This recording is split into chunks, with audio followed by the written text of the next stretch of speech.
Hi, friend. Hi, girl. How are you? I'm beautiful. How are you? I'm good. Hello, guys at home. Welcome back to Sip and Chat with Beauty and Tondo.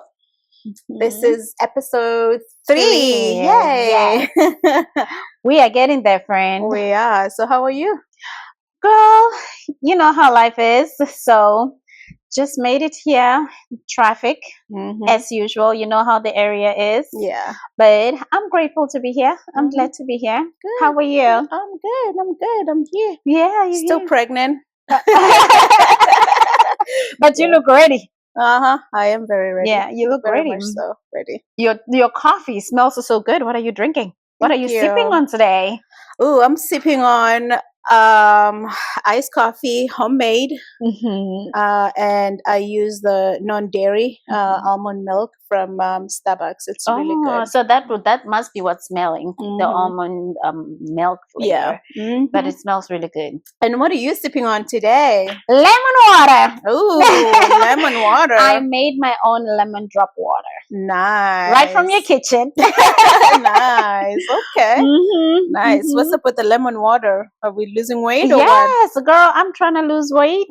Okay. Well, you don't need to be losing any weight. You look good just the way you are. I mean, I've lost 17 pounds, Yeah. which is great. And all I had to do was to lose, to drop the carbs and no bread and no pasta, you know. You've been very disciplined too, though. Because when you come here, I'm like, do you want to eat? She's like, no, I'm good. Yeah. Do you want this? No, I'm good. I'm good. I'm like, oh my God. And I was even telling my mom that, oh yeah, Beauty's coming. My mom was like, oh, what did you make for her? I'm like, she doesn't eat. I don't. I really do not eat anything. Yeah. You know, even when I was in South Africa, my mom was saying the same thing, having the same issue with me. She's like, do you ever eat anything? I don't even understand how you can keep going and keep going and keep going and you don't eat. Because I just eat things like the granola with the blueberries and yogurt. That's what I have for breakfast. And then I'll have coffee. And for the rest of the day, really, I'm just winging it with absolutely nothing. Wow. Yeah, that's not me. I eat a lot. I eat it all. And by the way, I just want to put a disclaimer out there. Since I'm drinking coffee, I know a lot of people are probably going to have their opinions. They're coming for you, friend. Like, oh my gosh, she's pregnant and she's drinking coffee. That's a lot of caffeine. But actually, my OBGYN is fine with it and my midwife is fine with it as long as I have 1 cup of coffee or 1 glass of coffee a day. I'm good. So please, your opinions are not needed. You know what I mean? No, because there are people who don't know. And again, to each their own. Yeah, exactly. And talk to your doctor if you're pregnant. See if you can have coffee, if it's safe for you. So for me, it's safe to have 1 cup of coffee a day. So, a day. Yeah. And you know, being in the field that you are in, we mostly cannot even survive without coffee a day. I know. We need it. I know. I need for survival. For survival. Yeah, I drink coffee for survival. Chomi, speaking of survival, let's talk about how other people can actually escape South Africa for survival reasons. Because you know how most people, or some people actually, they feel stranded. They feel like poverty is right hitting them, or maybe not even for poverty reasons. It's just the fact that you want to explore, you want a change of environment. Yeah. Can you share the ways that you know how they can make it here at least? Yeah, I know. There are so many ways people can make it abroad, like traveling abroad, migrating abroad, and not just US, but we'll probably talk about US because that's where we are. Yeah. And touch base a little bit about other places. But yeah, I came as an au pair. So that's one way people can come here. What were your requirements, Chomi? For the au pair program, I think you have to be like between the ages of 18 and 26. And you have to have a driver's license. And then just experience, like babysitting. And know how to speak good English. Okay, that too. Yeah. But yeah, you have to have experience taking care of kids. Did you have any experience taking care of kids? Friend, obviously. I took care of community kids. Do you mean your cousin's kids? Well, or did you really work? and go and say, I'm clocking in, I'm here as a babysitter today. No, but those hours here and there, just basically know how to change diapers and things like that. I would babysit neighbors' kids here Which and there. neighbor? I don't remember them, but I know. Shout out to the neighbor.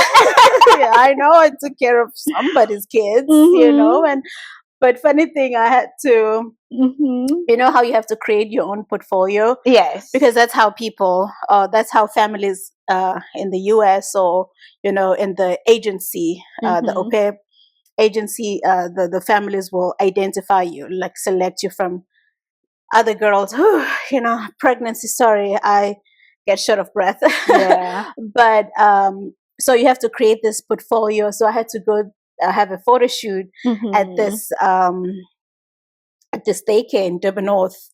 And so I went for a photo shoot, and I told these ladies at the daycare, please, can I just take pictures with the kids because I'm going overseas and I need to create this beautiful portfolio. And I took pictures. They were so kind, honestly. Nice. So I feel like that helped like separate me from other girls. And honestly, it made my process a short process, because within a week I was already matched with 3 families, and I had an option to choose a family that I wanted, and it ended up being here in Virginia.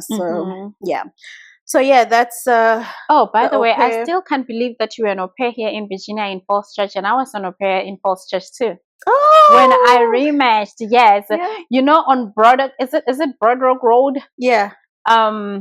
That's where I was in Falls Church. Oh wow! Actually, that's Route 7. Yeah, Route 7, I think. Like Lisbeck Pike, yeah. And then Broderick Road.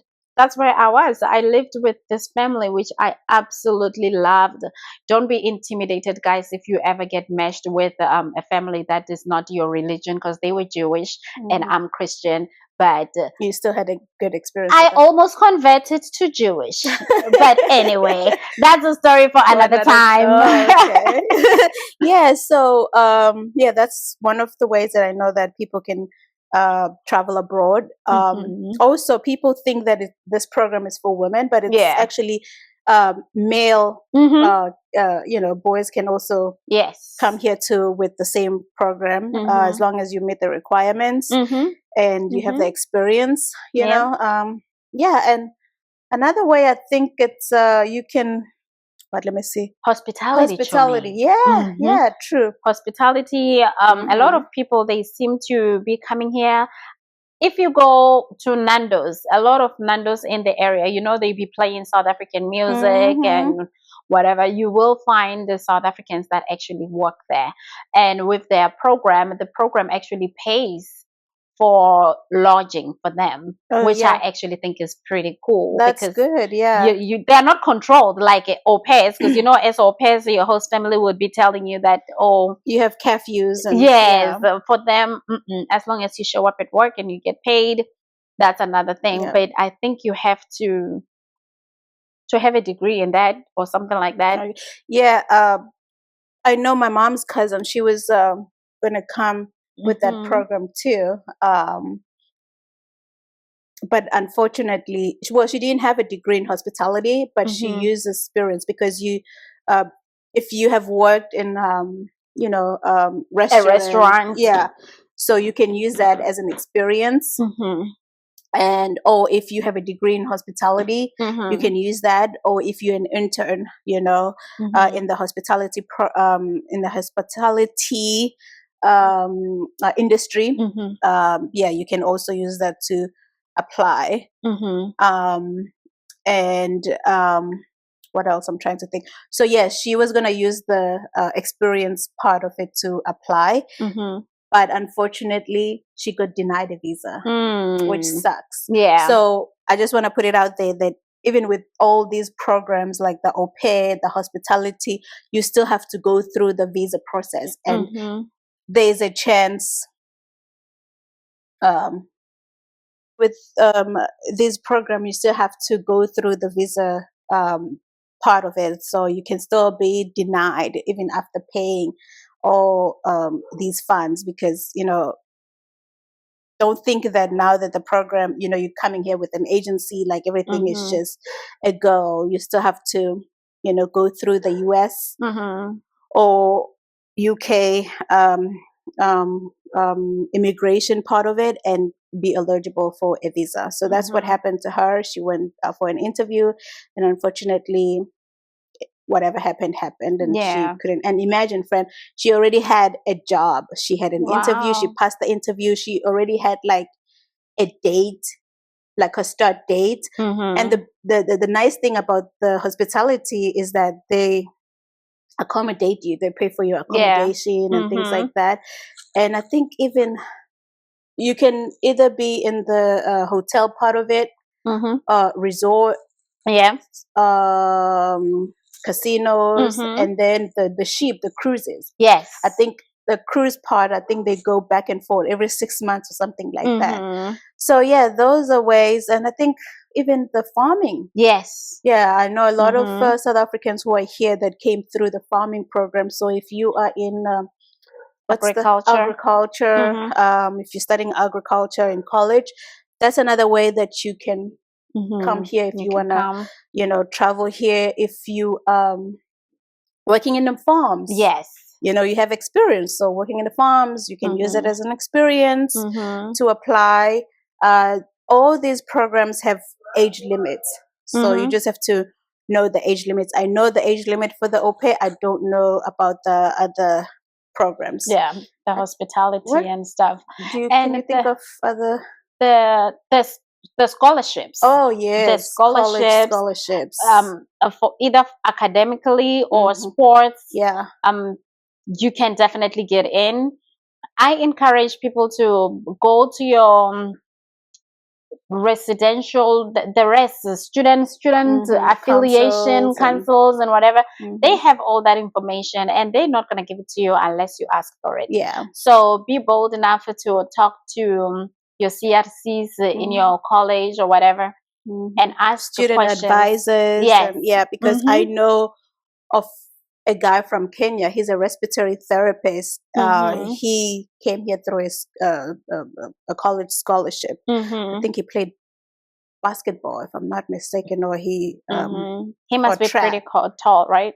No, I think it was track. He's tall, but he wasn't that tall. I think it was track running. Okay. Yeah. Even in Asia. Yeah. I know a lot of South Africans that go to China, Thailand. Yep. To teach English. What are the requirements for that? That was going to be my next stop if I ever lived in America. You just need a bachelor's degree and know how to speak English. Okay. Because abanye abantu isilungu asiyo asisebenzi nje. The same way my Zulu is broken, that's how their English is broken. Hey, friend. But too much. So just know how to speak English. I mean, English is not our native language. So I guess that's one of the requirements, though. You have to know how to speak English fluently, because what are you going to teach Chinese kids? Yeah. Are you going to be saying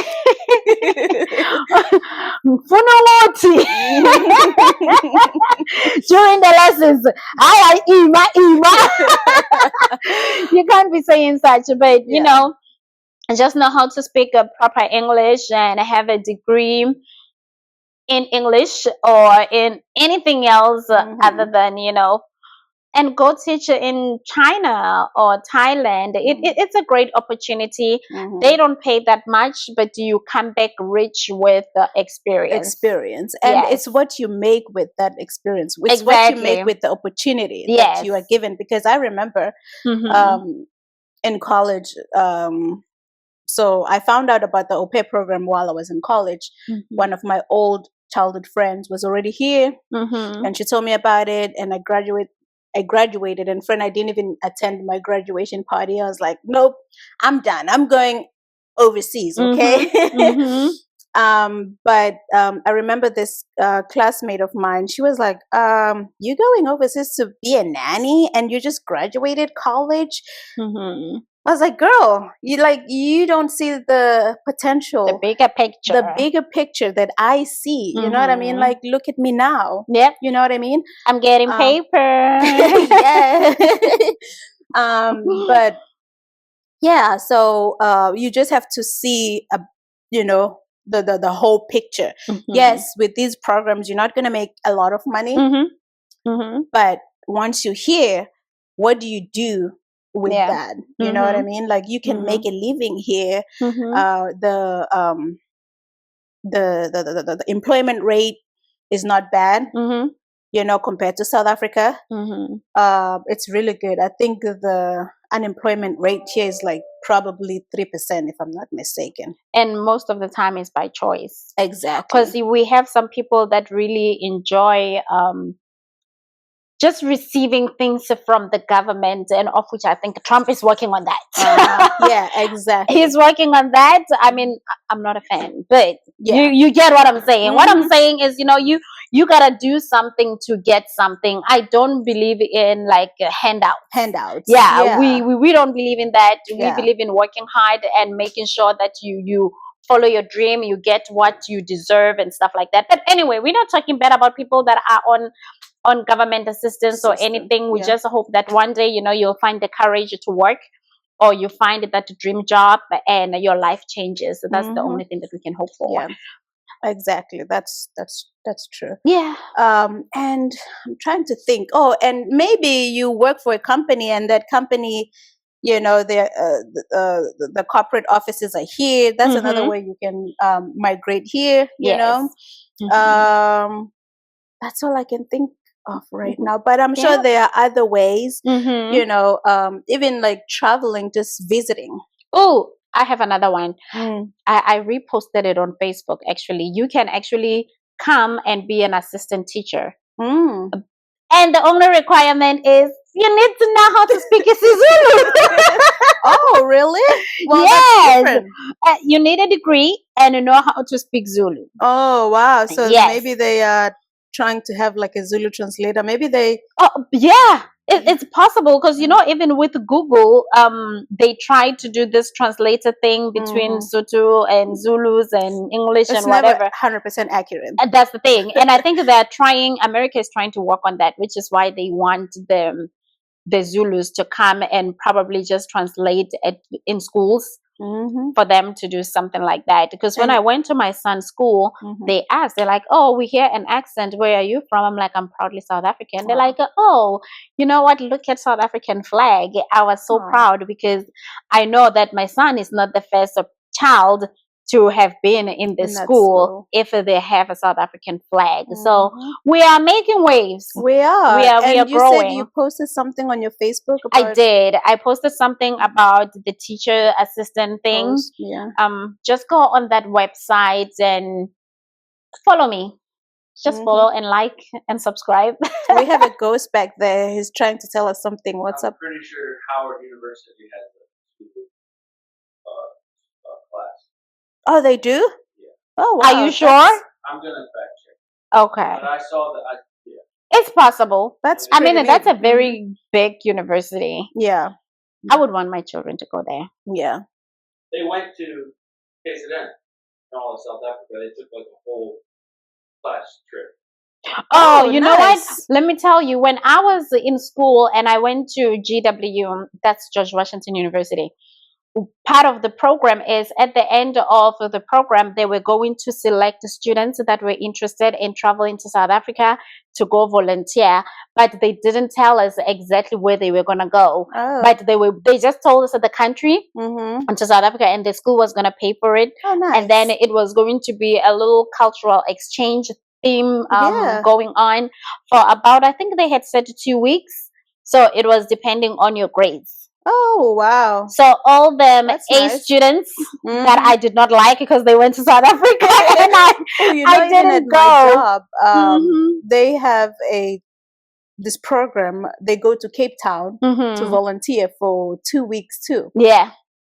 You just put your name and they selected like a group of people and you go every year. They go. It's a whole trip funded to just volunteer. Yeah, I think that's beautiful. That's beautiful. I yeah. really think that's beautiful. I So, mean, yeah, I didn't stay long enough in South Africa, like beyond the corporate level or anything. So I don't know if they do things like that. Yeah. But if they don't, and you are watching and you are a boss, you know, try to incorporate these things those, and have your staff explore beyond South Africa. Yeah. That will be something that's really, it will even attract more people to come want to work for you. Yeah, because of the opportunities. Yeah, Mhm. but yeah, I mean, it is true. Yeah, most Howard students have a foreign language requirement to graduate into this requirement. Oh, okay. Well, shout out. Hello. Yeah, but yeah, these programs open up opportunities for Yeah. people to come here, and because sometimes I feel like South Africans don't travel abroad as much. No, we because don't. we are just so comfortable in our own little spaces. And we have everything, Chomi. There's nothing that was new. Since when I came to America, there was nothing that shocked me. Like you go to New York. No, friend, you didn't get shocked? No, the culture shocked me. Yeah. But in terms of like the food, we have McDonald's back home. They have McDonald's. So we cook mac and cheese. They cook mac and cheese. Yeah. There are certain things that didn't shock me, but some cultures, yes, it did shock me. One of the things, because the cultural shock is big. It's real. Yeah, it's real. I remember even I was in San Francisco. I think I mentioned it in their previous videos. When I was in San Francisco, they are so loud. Like you may think Americans here are loud. No, they are nothing. In San Francisco, I went to McDonald's and I was like, "May I please have number 6?" They was like, "I can't hear you. I can't hear you." And I was thinking to myself, "Why I gotta be so loud?" Yeah, Americans come across obnoxious. Yeah. Yeah. I was like, "What is this?" Like, I just, and mind you, I'm one of those, or used to be one of those people whereby if I'm talking to you, I don't need anybody else to hear that I'm talking to you. So why do I have to be loud? Yeah. So I used to get so irritated. And I remember even when I was in school, that used to be one of my biggest issues. When the teacher is asking me a question in front of people, I wouldn't know how to answer. But when you give me a paper to write, I would pass. I would get good grades. And then she used to be like, "Oh, you know what? I don't even understand what's wrong with you because in front of people you are mute, but when you are writing, you know how to write." Is this the same school that we both went to? Yes. Because we both went to the same school. You know, homegirl. I don't like you. She was tough. Terrible is a better word. Yeah, true. She was mean. Yes, very, very mean. And for someone who's teaching health, yeah, we in healthcare. For those that don't know, for someone who's teaching healthcare, like, come on now. Yeah, no, she was not a good person, and I don't know, for some reason she just did not like me from first day. Yeah, and I was okay with it because honestly, I'm not there to be liked. I was there for schooling and to get my degree and get out. But friend, we now getting distracted. Yes, we are. But yeah, those are some of the ways that we can think of. But you guys also have a responsibility to research, ways if you want to, come here, or not just here in the U.S., but anywhere in the world. Do your research and see what's out there. Yeah, and yeah, that's pretty much about it. Those men. One thing you didn't specify is, do you have to pay money to get in the program? Yes. Oh, yes. Yes. All the programs. All the programs. All the programs you have to pay something. The fees? When I came in 2010, it was 10,000 rands. 10,000 rands, yeah. And that also included like your passport and your visa and the agency fees and those small little things. And the plane too. Your family pays for the plane ticket. Oh, I don't remember. See, my brain, my memory is it's terrible. But yeah, so that's good. Yeah, that's what we have to pay. There are fees associated with these programs. Obviously, you have to pay, and you have to remember that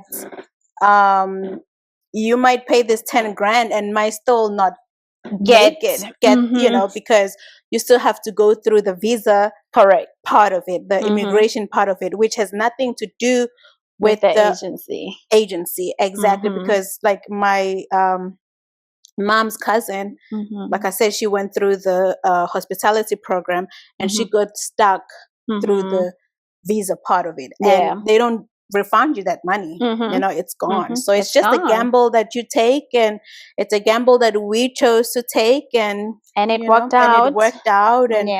And we don't want to make it seem like, obviously, once you hear it's glitz and glam, it's not. It's definitely not. You know, you put in hard work. You know, if you want to get somewhere in life, there are struggles of being here.